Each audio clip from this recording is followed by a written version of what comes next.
You're simply the best. Better than all the rest. Hello, welcome back to the channel, it's JPA here. In today's video I'm going to be discussing Rangers' very important win over Dundee United at Tannadice yesterday. If you're new to the channel, please hit that subscribe button. Think about hitting the like button as well, and we'll just get straight into this video, guys. So the game finished, Dundee United 1, Rangers 2. No the big massive win that everybody was expecting or hoping for. Dundee United actually played really well in the game, to be fair to them. They pushed us all the way. And despite the fact there wasn't a lot of goals, considering just how well Rangers have been doing this season, it's still a game that had a lot in it. It had a lot of talking points in the game. We had a penalty incident where we possibly should have had a penalty. We had a possible red card, we had a free kick going in, we had a couple of set piece goals, and of course we had Rangers conceding a goal, which hasn't happened in the league in a long time. So we had that as well. I'm not going to go into too much detail about this game. But I just want to kind of forget about this. This is one of the ones that if we win the league, we're not going to look back on this game and think that was a great game. We might possibly look back and think that was a game that had we not won, we might not have won the league or whatever, but I just think it wasn't particularly exciting to watch.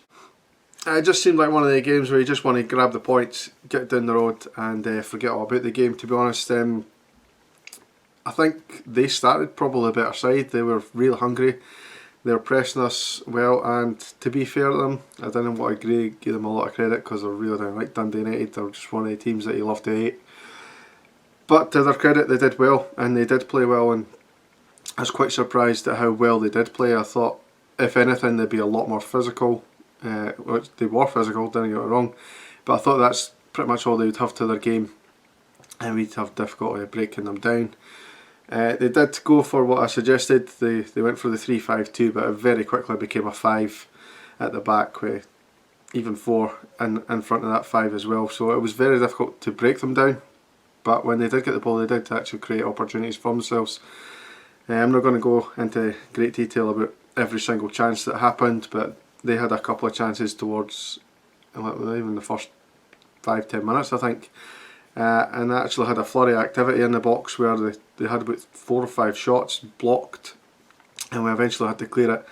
It was a pretty dangerous situation for us, but I thought after that we came into the game and we controlled it a little bit better, and then we managed to get ourselves ahead. There was a flashpoint on 12 minutes involving Morelos, where he got involved in a player.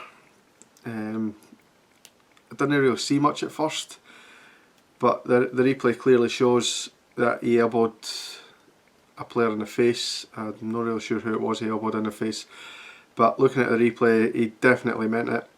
If you see it in full speed, it looks like he's maybe just clashed with him, but in the replay you can see him turning around a couple of times to see where the guy is, and he definitely strikes him with an elbow or a forearm right in the face. Very nasty. Morelos got booked for it. In my opinion, it was a straight red. He's very, very silly there. I'm going to talk a little bit about Morelos later, but I thought it was very, very stupid, and he was very lucky to get away with that, to be honest. So in the 25th minute of this game, Roof won a free kick, maybe about 35 to 40 yards outside the box. Outside the box, sorry, out from their goal, and up stepped Tav, and you think, alright, he's just going to whip this in with a bit of pace and try and get a wee flick on or something. But he goes for it, and you're thinking, far too far out to be hitting a shot there. And it's absolutely amazing. The bend he got on it is just incredible. The swerve, the technique is just incredible. If you've not seen this goal, please go and watch the highlights. It's an absolute terrific goal.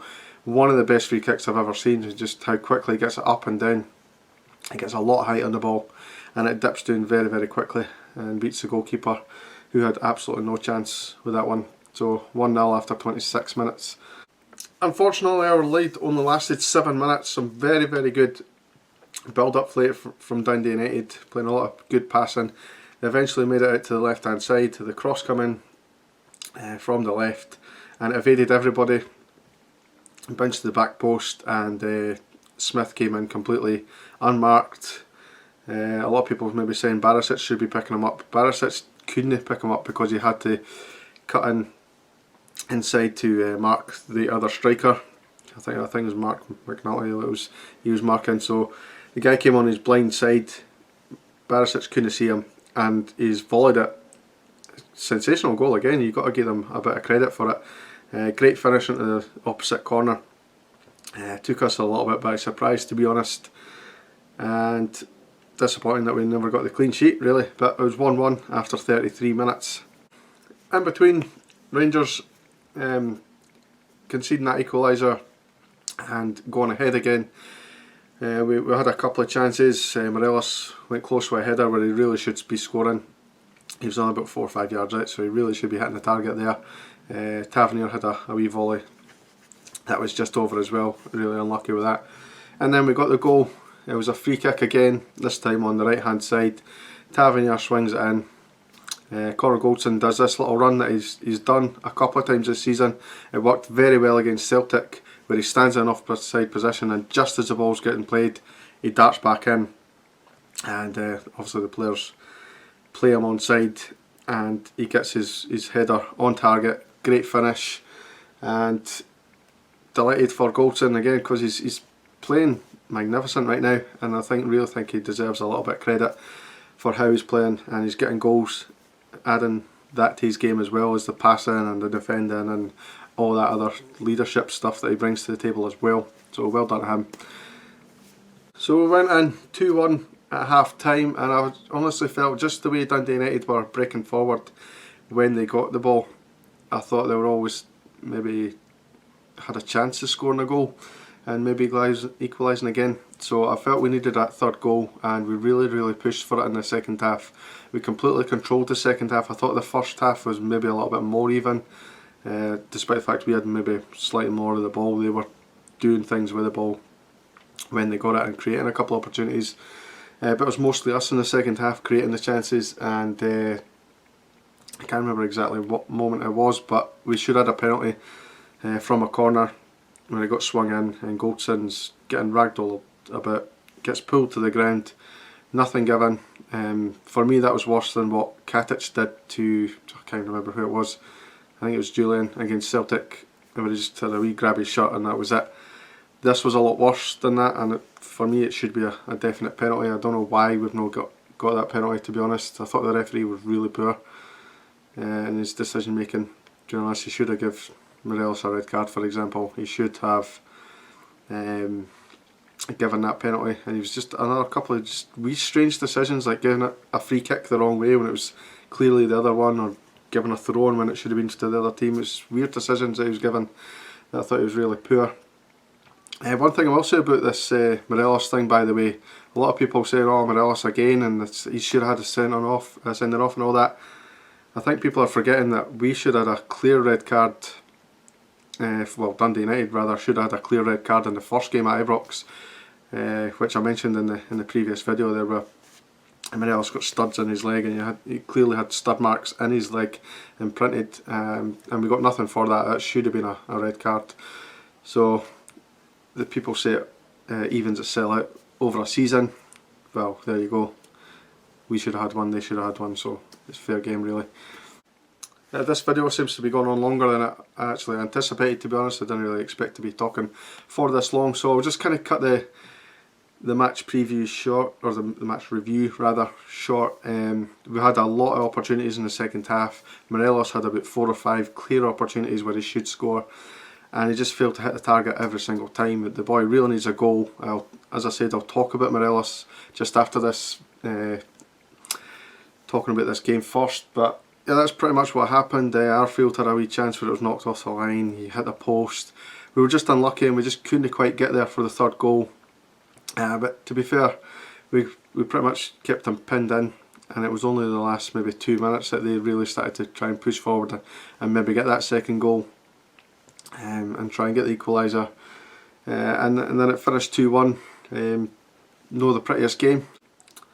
So for my man of the match, I'm going to go for James Tavernier, and yet another assist, another goal. That's 17 goals for the season. That's 13 assists. He's been involved in 30 goals this season.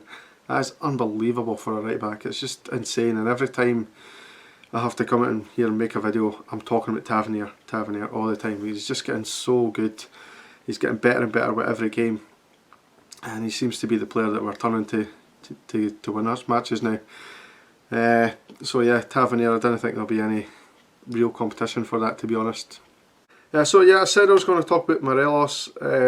Ian in the comment section of my last videos asked me about this, and rather than me going on a big long-winded text message or comment, I'll just address him right now. Morelos, I've always been a big fan of Morelos. I absolutely love him, but I'm getting more and more frustrated with him.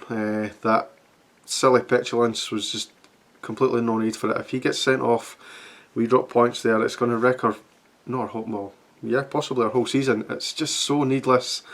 The chances that he's missing right now are just unbelievable. Some of them he was just fresh air kicking it on Sunday there. I don't think it's a lack of trying either though, to be honest. He is getting a little bit unlucky with some of these situations, and you can see the more desperate he gets, the more he's snatching at situations.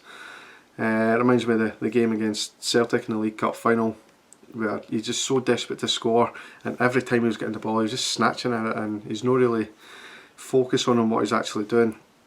He needs to be a lot more composed, to be honest. The big question is, well, two questions really. Does he get dropped? Which I think he probably should for the next couple of games. A lot of people saying it in, and I know Ian, my man, he still talks up it in every opportunity.